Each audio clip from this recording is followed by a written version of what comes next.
Good morning, everybody. I am Jim, and yes, this is Working Horse with Jim. We are actually going to be going on a field trip today. So, when I bought Duke and Earl, a lot of you guys have been with me for quite a while, we were able to see the father of Duke and Earl, and his name was Donald.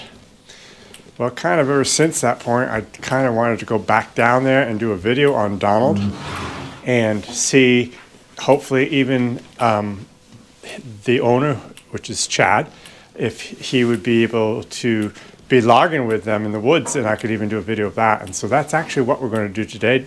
Chad has agreed to let us come down, and so we're going to go take a trip down there, and I want to show you guys, and a lot of you guys have never seen Donald. Donald is the father of Baron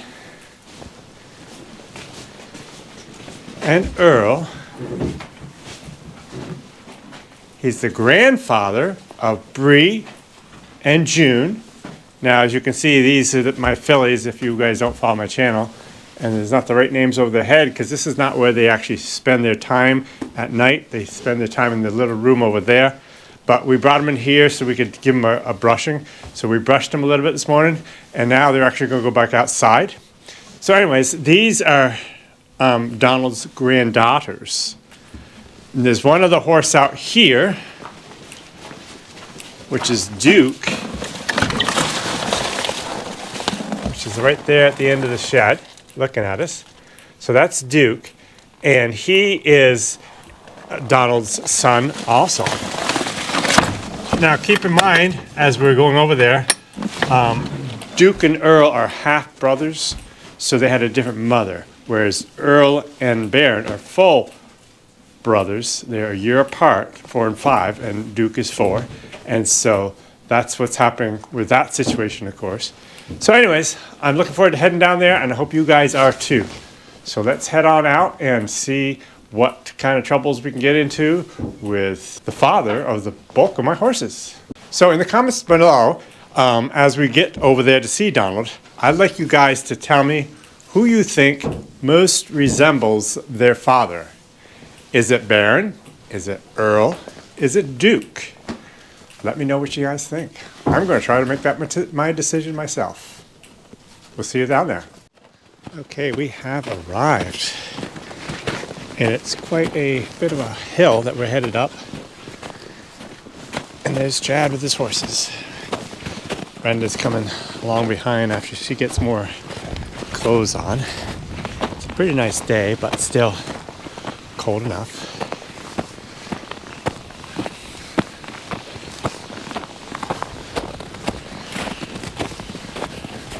Okay, so here is Chad Vogel. Chad is who I bought a Duke and Earl originally from, and then Baron I bought a little while later from an owner that he had already sold him to.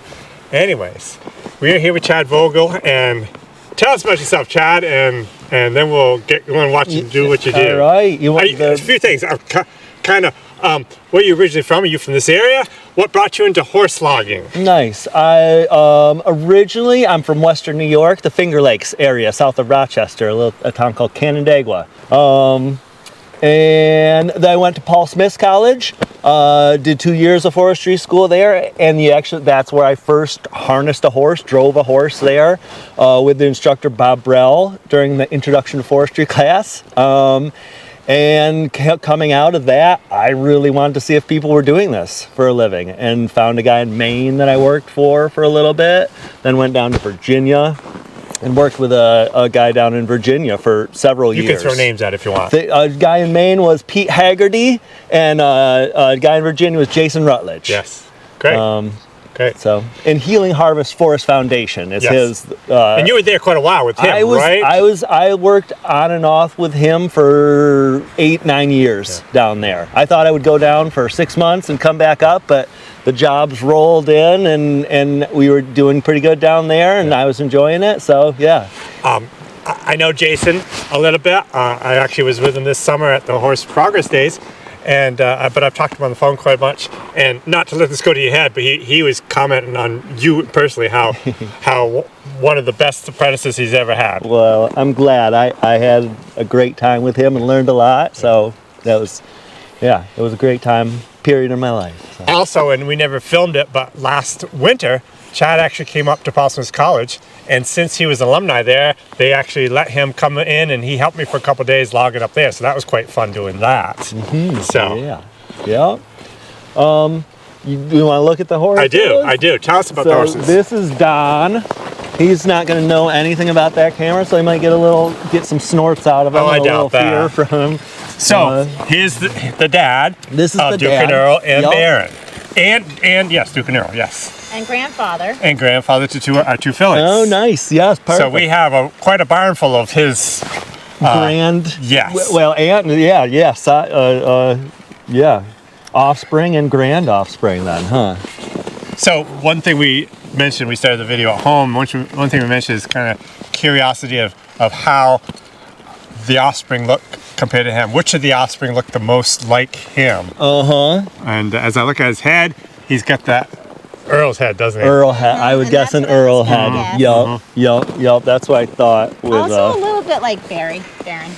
Well, Baron's got the white, so there's not really a comparison there. But still, it's the eyes. Is he a horse like Earl and just continually biting on things and playing with things? He is pretty. Still? I mean, he's not.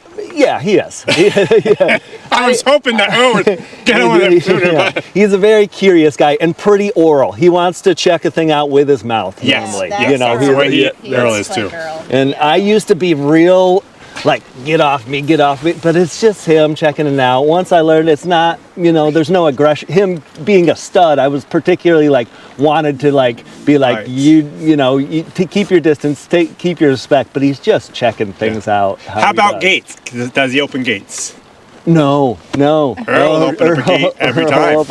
Just the basic steel gates with the chain going over there. He'll nibble it. And he must smell the horse. These two have both recently gotten out of there's just like a little clip on their ties in the barn, and both have recently somehow got out of those. The hitch ropes that I have in the barn, if I hitch it on the halter this way, Earl will get out every time. I've got to hitch it the other way. Oh, really? He must rub it in such a way that he'll pop that thing. Also chewed through his rope too recently. Yeah. Yes. So tell us about the mare. And this is Mabel, and he's a 10. I think Don is 10 now. Okay. I was going to look at the thing. Only 10 or maybe 11 now. Oh. I forget. I'd have to look. Because would Baron have been one of the very first? He would have been he would have been maybe the first. But there's Mary. No, it's Mary.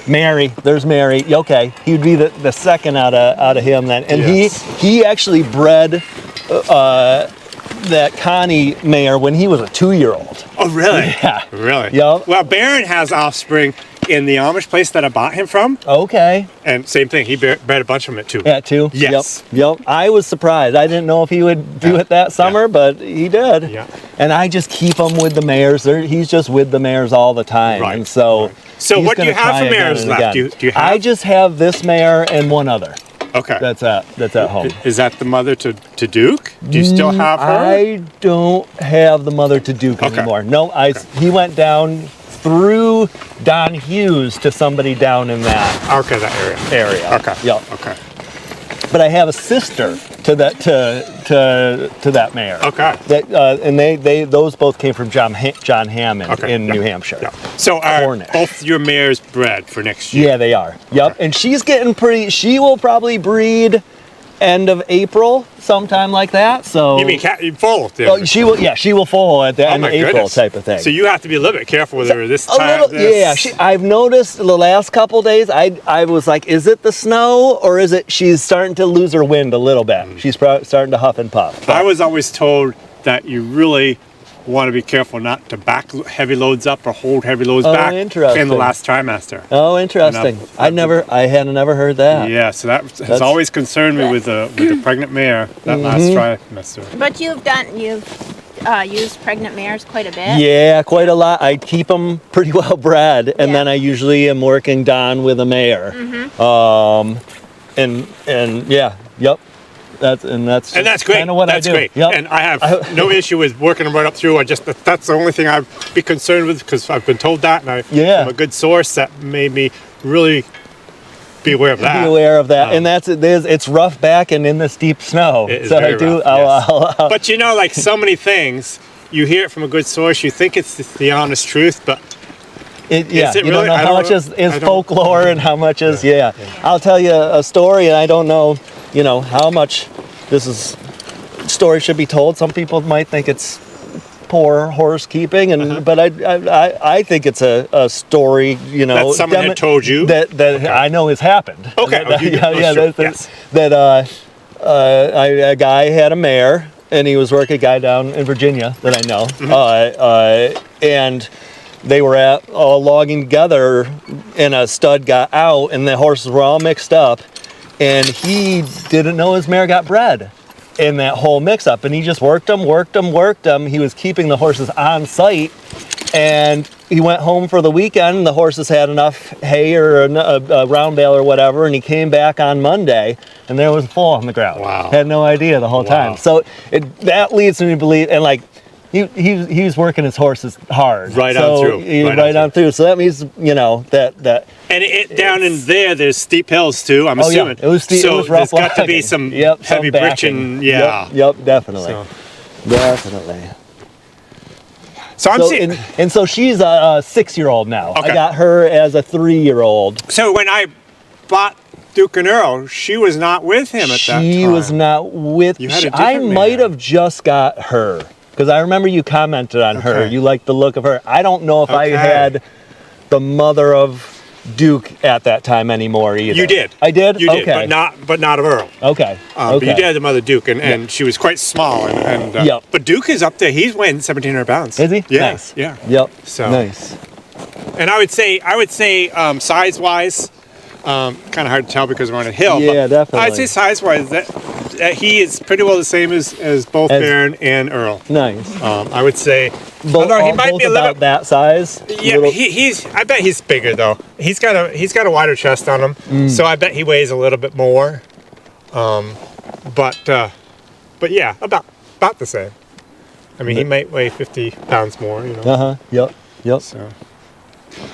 So I'm curious. I'm seeing something in your harnesses that are a little bit different. Where you run your lines. Can you explain why you do this? Okay, I don't think yeah. I've ever seen anyone run lines that low like that. I have got that idea from who's the Small Farmer Journal guy? Lynn Miller. Lynn Miller. Or either that, I read about it once in something like that, or it was either him or Doc Hamill in one of those Teamster little things. And it talked about like that these rings were like a Victorian era invention because they wanted their horses to look high-headed and prancy. Okay. And so the idea of like the like posture of the horse affecting their attitude almost. Okay. He said if you can, have it so that the reins are pulling down to more of a relaxed position for the horse, there's a chance they'll stay a little more relaxed than when you're pulling up and getting them in that high-headed kind of prancy position. And so that's I've reflected after working with you and thinking about like what I really like about this because there's a ton of things. So have you done this for a long time? I haven't. I've done it the last 2 years or so. Okay. Yep. And I've liked it. And even on the outside, you don't even have them. Oh, I see. You're hitting. Okay. To keep the lines low. Yep. To pull the head, keep the head down. Yep. So they're driving more down here than getting pulled up here. Very interesting. Huh. I honestly don't know. I don't. Yep. I love your tongue. Either. I love your tongue. Oh yeah, just a piece of ironwood. Exactly. I love it. Yep. That's exactly what I do. You can usually find one to replace it in the woods if it. And with the D-ring harness, you don't have hardly anything here, but it's not an issue. No, exactly. It's pulling it back tight. It's all good and tight. That's great. That's great. So your cart. Oh my goodness, we got a lot to talk about. I don't want to mess you all up, though. No, you're fine. This was the plan for the day. So, So your cart, how do you like your cart? It's different than mine. I like it. Of course. I like it. The seat looks a little rough. Yeah, I don't tend to sit much. It's always so bumpy. I've never had one that I was like, oh, that's a comfy seat on the way out. So I'm mostly standing on it. Yeah. You drive mostly on it though, not beside. I'm mostly standing on it. Me too. Yep. And people don't. So many people do not do that, but they've never logged in these conditions. Yeah. You don't stand over here and attempt to drive a horse. It just won't work all day long. You've got to be on that cart. I normally getting hitch and getting it short. I tend to use a lot of long chain there, pull Unless in. you gotta go back into that deep snow. Exactly. So people that don't work in this deep snow don't realize that. And I do the same thing, definitely. Which is also why I have a bunch of long chains. I carry two 20-foot chains and a 12-foot chain. Okay. And sometimes I put them all together. And I see you've got, like I do, grab hooks on the ends, so you can connect them all together. Exactly. So easy. This these tend to have both of those slip hooks on it. Yeah. This lost an end about a couple weeks ago, and I haven't replaced it yet. Now I'm curious. These are smaller chains than mine. Are they? They're the next size, yes. I swear, when I was logging with you, I thought you had the 1/4 inch, and I was no. That looks nice, because I always had a 5/16. Yeah, that's what mine are. And then I swear yours were smaller than mine, so I was like, I'm dropping them down. I've only done this for these are hardened chains. They said, the internet said grade 100. Okay. So they're nice, strong chain. It almost looks like a hook is the exact size as mine. I think it might be. Maybe it is, but it's, yeah, it probably still is. It probably says 5/16 right on it. I don't know, can't see it. But they do look about the same, but anyways. Without this thing, another thing that being this smaller chain, I don't know if it would work, but I would always just take a knot and then hitch it right there. Meaning what? If you wanted to stretch out two chains. Oh, so okay. if you've got your chain coming through, you can still grab onto that with a hook. Yep. But this is a little bit smaller diameter, so it may or may not work. I can also grab it just with that guy. Right. Is and how I normally do. But I do have done that before. I like it. I like it. Hey, if these chains don't break, hey, they're lighter chains, easy to handle. They by are. All means. I've enjoyed going to them. They are, for a 20-foot chain to slog through the woods. Absolutely. I've noticed a difference for sure in the weight. I put this welded this dropping mechanism on again 3-4 years ago. For the longest time, I just had a bar across there, and I always thought, oh, it's fine. You just don't tighten it. But being able to just tighten it as high as you can, get them up off the ground, and then when you get to landing, you just trip it. Yeah, exactly. And you get to landing, if you got really tight here, you can't disconnect that. Exactly. So no, that's great. So. Mine, I have one of those. Well, you saw it, but I hardly ever use it because it's an old guy made it for me, and it's very ingenious the way he made it, but it's not very, doesn't work that great. Okay. So. Gotcha. Yep. No, I like the cart. I like it. Very nice. So you cutting hemlock today? Little hemlock was out there. This is the last pull of a hemlock tree out there. And then I've got some pine up in there to go get. I've got kind of two little landing areas, one up over there and one down over here. Okay, I see and these got buried. I didn't realize logs were here. Since then, I haven't been able to clear this good enough to get my loader truck over to grab them. I almost did it yesterday. So you got your loader truck over there? My loader truck sits up over there. Yup. So. Still can't believe you can get a truck up this hill. It's a hill. It's a hill. It's a Now, is the job? It seems like it levels out a lot up here. It kind of keeps rolling. Okay. It kind of goes up and then it goes back down. So a lot of them I'm pulling up and over this hill. Okay. In two different directions, and it's nice if I do two things like this.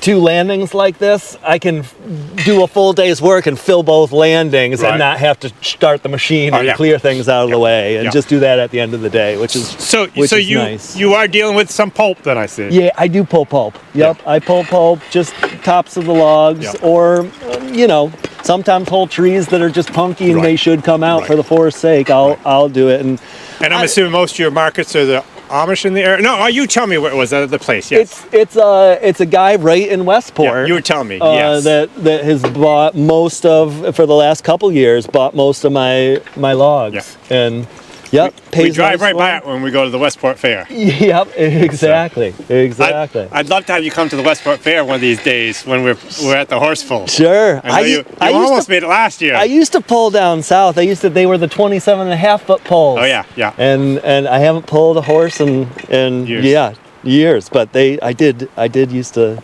enjoy that. We used to put on, like Healing Harvest, we'd have week-long logging events, and then at the end you'd have a play day and have like a felling competition, a pulling competition, those types of things. They were fun. Yeah. Wow, we'd love to see your work if we can. Okay, you bet. So you do have shoes on. I have shoes on. Put shoes on. I used to not. I didn't for several years, and then I just started to again. Okay. I had them on when I was down south. I had them on all the time. Okay.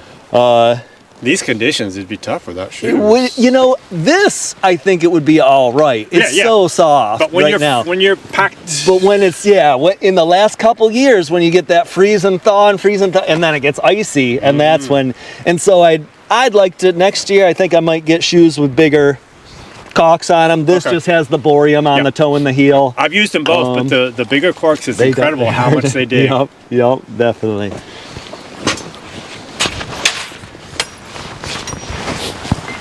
Whoa. Come on.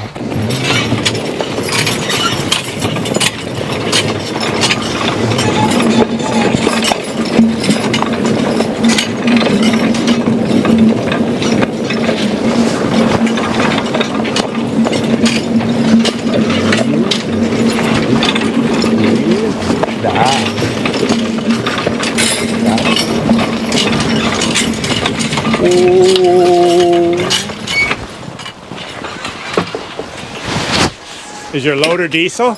It is. Yep. Does it start good though? It starts pretty good, and every once in a while I have to get a little shot of life to a little starter fluid in there to get it going. But it'll start down, if the nights stay above 10, it'll start the next morning. If it gets down below that, it needs a little love. Yeah. It's a rough old girl, but he nurses her along, and she. My skid steer. I deal with the same thing all the time too. My skid steers, it's getting some age to it, just like me.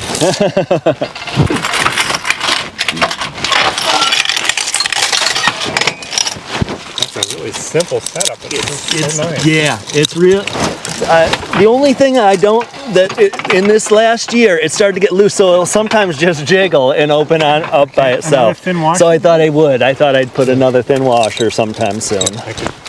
So it has done that and loosened? It has. Not often.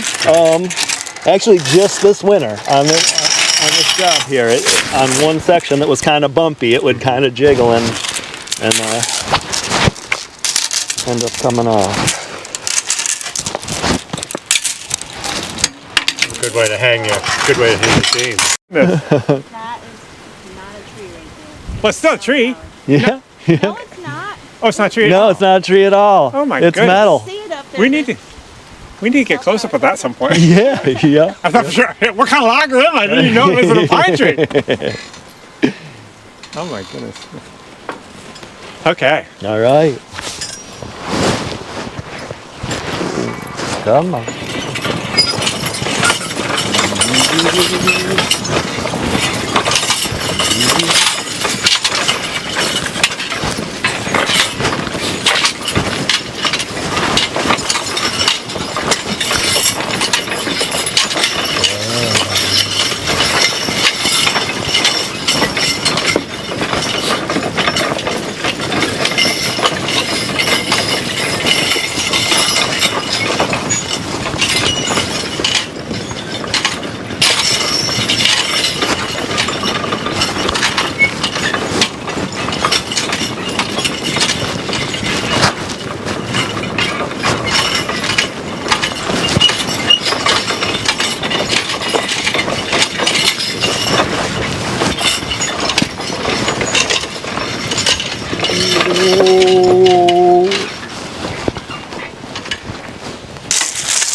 So we got, Okay, cheers there. yeah, got a tree right there. So we'll try to, it'll be a little precarious to get it out, but I think I can kind of come in here and get it over and pull it to the side and then.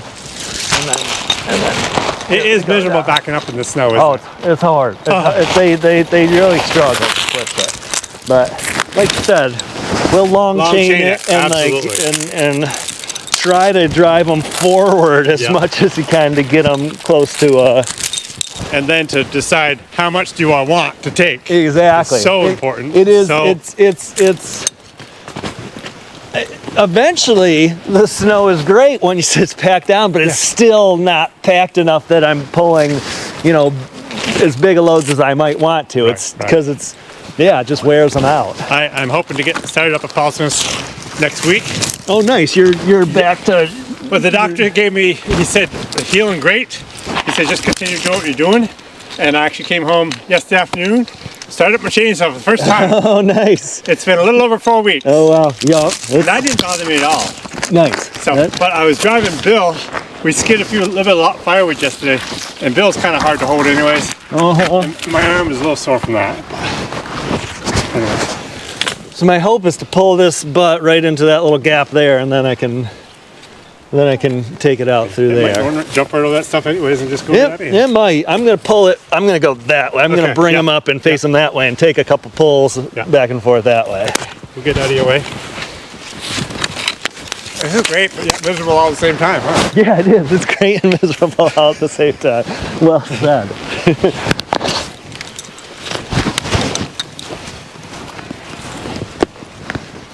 So when you're dealing with this type of snow, and generally, Chad is just a few miles from Lake Champlain, so they don't get the snow that we get even at our place and Paul Smith College. But still, right now, I'm telling you, there's snow in the woods, and it's hard walking. You can see they're right down to the knees in snow, the horses. And Chad, I'm sure, is more tired at the end of the day from walking through the snow than he is anything else. Back.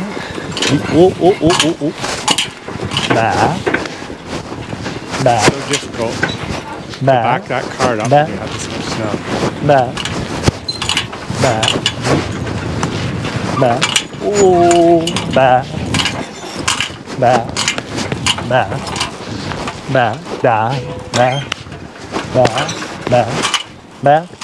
Back, buddy. A little more. Back. So this is why you have a whole bunch of chains. So you can put a long chain on these pieces and get them out to the road where it's a lot easier traveling. Unfortunately, with these longer chains and these angles that he's pulling on, the chance of flipping over the cart are higher also. Hey, step up. So he gets coming good, and then he runs out of space because the trees are in front of him, so he's going to back up and get a tighter hitch. Back,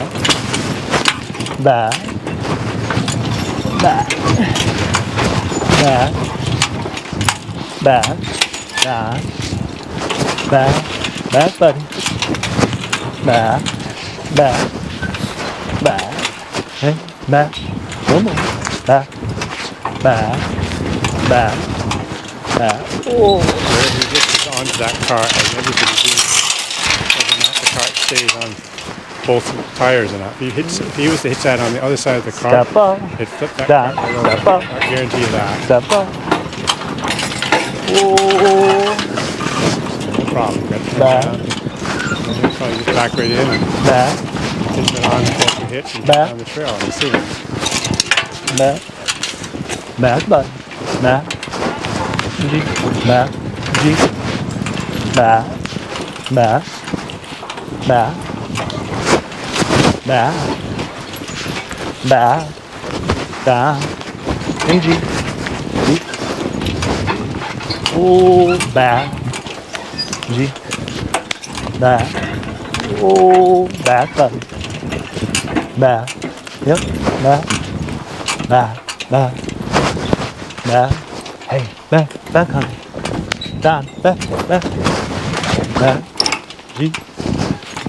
Oh, hey, ba. Oh, ba. Ba. Ba. Hey, ba. Ba.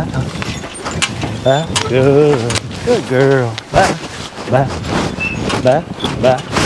Oh.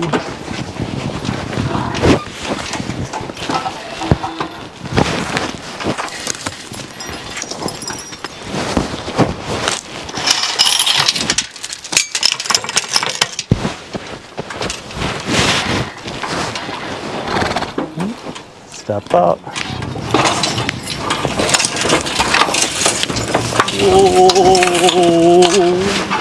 always call Earl a bulldozer, and I think his father's the same way. Meaning? Just drop down and go. Yep. Drop down and go. Yep. He's a. And he's not even, like, Earl is really not that fast compared to my other ones. But just drop down and put it in lower gear and Which pull it out. I love. That's what I want. That's what I like. That's my whole shtick. Yeah. Is what I want him to just hunker down and walk with it and just bulldoze through. It's Because a bulldozer is very slow, but they're powerful. Yep, exactly. I like it. It's so nice to video you because we did a video of the Amish a few weeks ago, or a week ago, of them out logging with crosscut saws. I don't know if you happened to see that. It was really interesting. But anyways, I had to turn their face to me. I had to pull the camera away because I tried to not show their faces. It was a real pain in the neck. Yeah, So I bet. It's good to be able to show you. It is always funny. We've had them help. They don't want to get a picture taken, but if they happen to, could you maybe send that picture? That's funny. Can I have a look at that Exactly. real quick?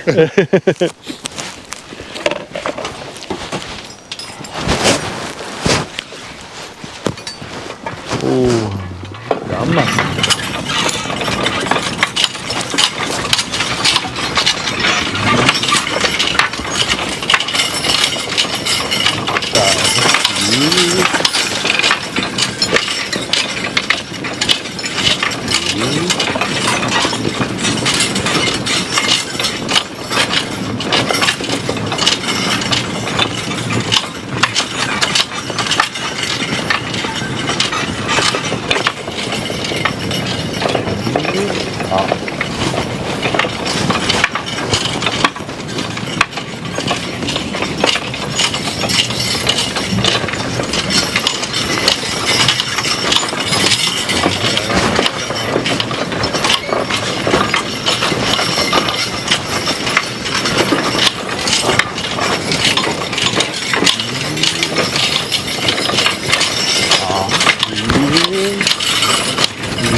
So Chad, with this particular cart, it's not a huge hill, but if this is all glare ice, like I'm sure it gets at times, if you were coming down that hill and somehow your chain loosened up and then disconnected here at the hook, have you ever had any logs slide down through? And I never have. You never have? No, never have. Never.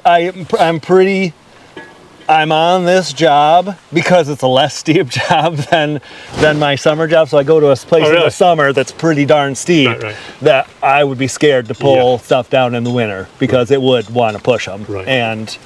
But it's not the idea of pushing it, would it? If it actually disconnected and I came up through, I've never had that happen. Yeah, I have. My cart is so only the smaller ones can get underneath it, and the bigger one would hit it and not go. But I've skinned firewood. Come down hills like this, I've had them go right down through in between their legs. Oh my goodness. Yes. Yeah. Not good. No. What's that? They're fast walkers. They move along. You gotta really hustle to keep up with them. Of course, it's hard walking for us. Back. Hey. Ooh. Back. I'm actually pleased with the Suffolks and the fact that so many Suffolks I've seen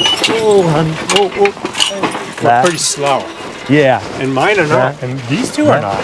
They walk fast.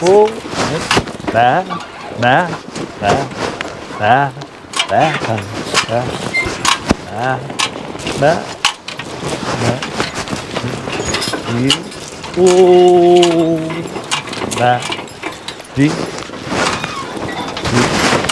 Whoa, whoa, whoa, whoa, whoa, whoa, whoa, back, deep. Whoa, back, back. She's very. She wants to go forward, so I really try to make that horse not go forward and take steps, sideways and backwards rather than charge through it. Yeah. That's pretty normal. Hey, so I'm curious. So with Donald, Yep. how many foals would you estimate? I know it's just a guess, but how many foals would you estimate that he's had? You told me to think about this. I forgot to think about it. I want to say You were saying 4 foals a year for several years, and then we bred some outside mares in some of those years. So I'd say he's probably Pushing 20 or over, something like that. Because he started breeding. I've got 3 of them. He was starting breeding when he was 2, and he's 10 now. Yeah. So that's 8 years of at least, at the minimum, 2. Yeah. So that would be 16, and so he's probably maybe even pushing 30 horses out there. So you've done some outside mares. Yep. Too. Yep. Yeah, it must be up there. Yeah, I'd say pushing 30. The more I think about it. And now he has grandkids too. Yep. Now there's grandkids out there. That is fun. All right, we'll go get one more. All right.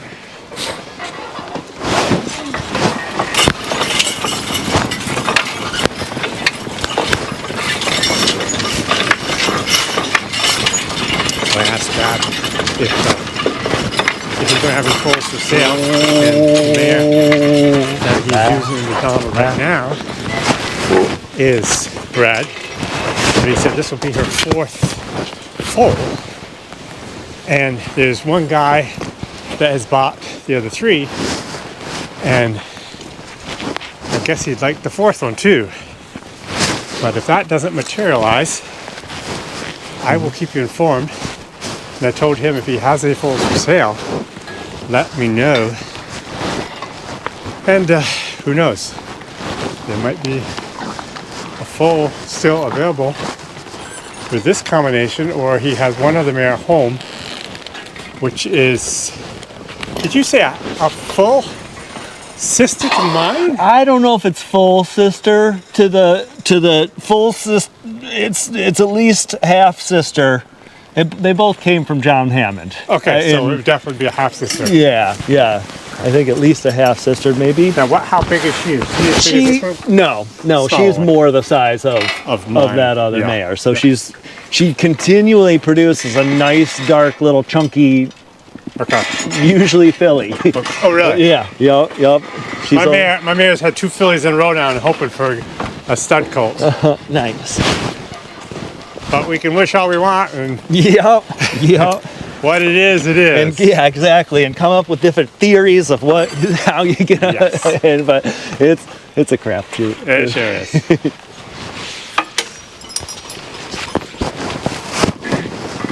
Come on.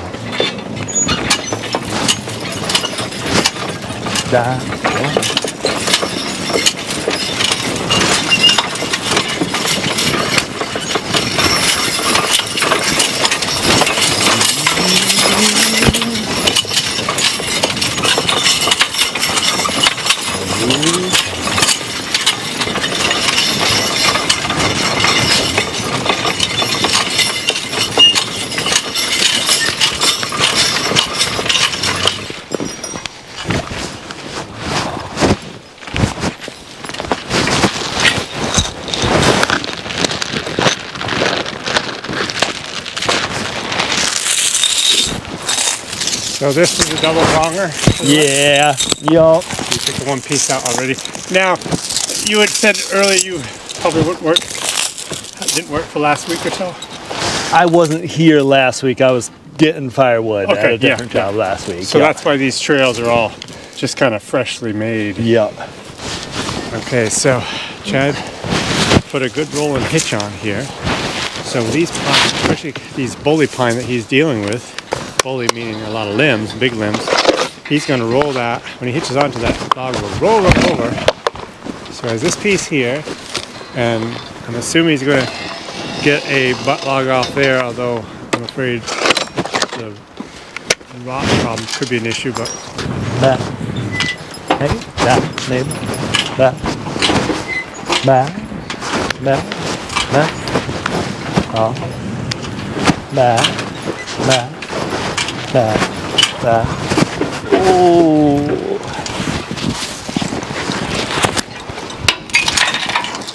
So you can see once again, he's hitching out off that side of the cart. Step Give up. him less chance of flipping it over.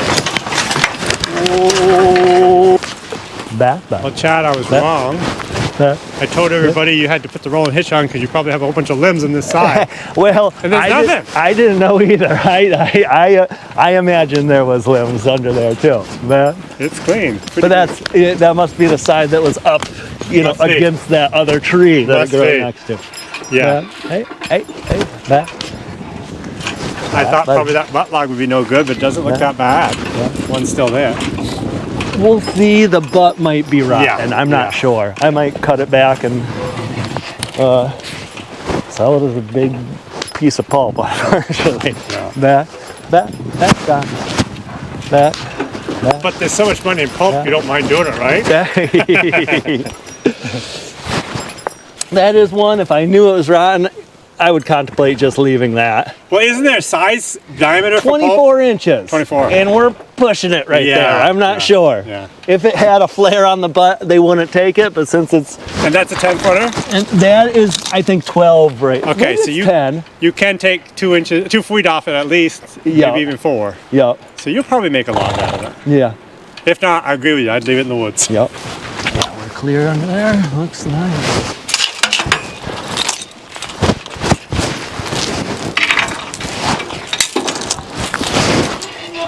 So are all your chains 20-footers? 2 20-footers and a 12. Okay.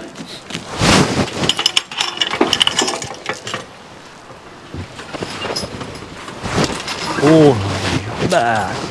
Whoa, whoa, whoa. Whoa, whoa. Come on. Oh. Back. Back. Back. Back. Back. Come. Back. Back. Oh.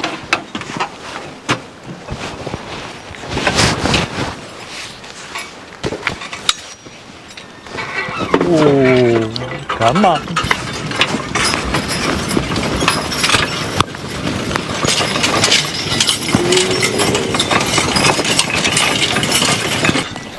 You call me lazy, but this is a big old log. Yes, I'll. Okay, I'm good. Back. Back. Oh. I obviously wouldn't do this if I thought there was any risk of her rolling over, but I think I'm perfectly safe. So let's head down the hill. Come on.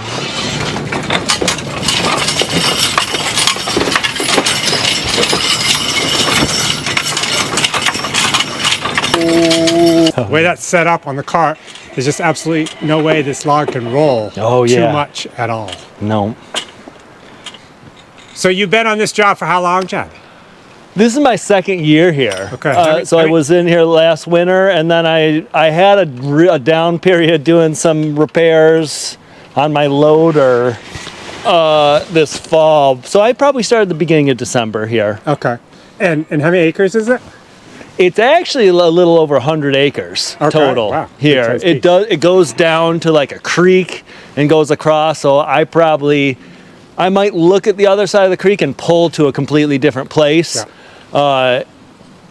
Kind of once you go over that ridge, it also makes sense. Like their house is on the other side, so all that stuff like down the hill from here over that ridge, I might make a new landing at their house to pull to. So I'm not pulling it all up to over here, so I can pull it down over there. So you, since you went to Paul Smith College, you're a forester. You're a certified forester. Is that what? No, I'm not Okay. certified. Okay. But anyways, you know a lot about forestry. So you're actually the one that's choosing which trees come out of here. Okay. Yep. I'm choosing the trees to come out. Yeah. And a lot of this is a kind of funny forest. They've grown real tight. And Yes. they've grown, obviously, since it was a field at some point, because they've got limbs on them all the way up. Yeah. Very little. Every once in a while, near the borders, you'll find a couple that were probably left from when it was a field, that were there before it was turned into a field. Yeah. And they're nice, clear wood. But the rest of it, pretty much what I'm doing is finding the specimens that aren't damaged. There's a lot of rubs on the butts from when this was logged before, and that have just good form, both in their stems and have a good crown on top. A lot of these things go up, and then the crown is just tiny, measly little, bit of crown up there, and a lot of times, when you cut them down, those ones are starting to get a little red rot in them too. So, finding the nice specimens and clearing around them. Yeah. Yep.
I left my peavy over at the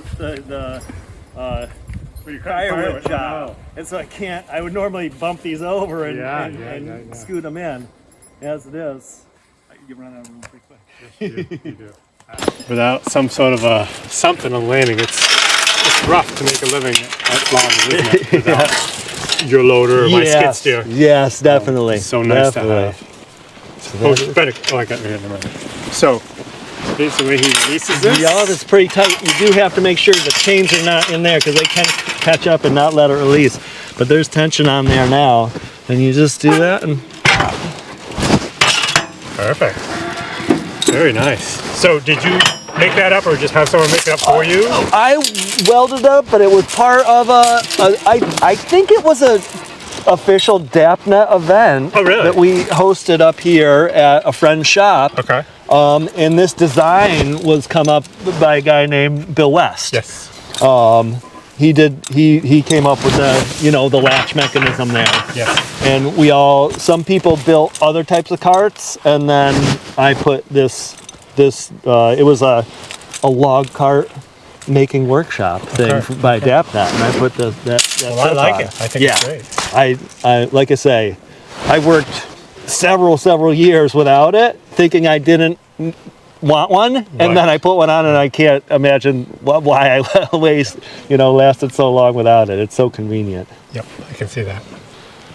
All right, well, thanks again. Did we miss anything, Brenda? I went down and You did that? showed everybody. Okay. That's your pulp pile. Yeah, that's a pulp pile, and then it's got a pulp pile is the short ones, and then this will go for plywood. That'll actually go down to Whitehall to get turned into plywood. Yep, they'll take 8 footers, 8 foot 8 and 17.6. Okay. So here's a big pile of pulp over here.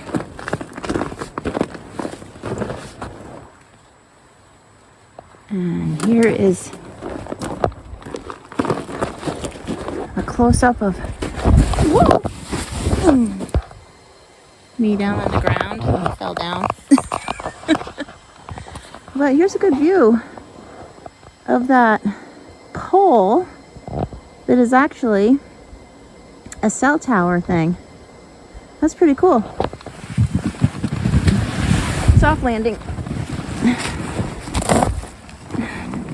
Anyways, here's the cool old loader that Chad has.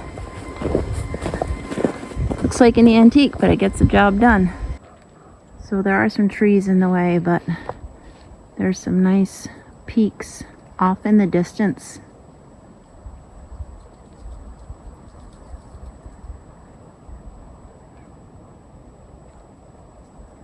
Well, I just want to thank you so much, Chad, for letting us come out here. Yeah, you bet. Happy to have you. Happy to have you.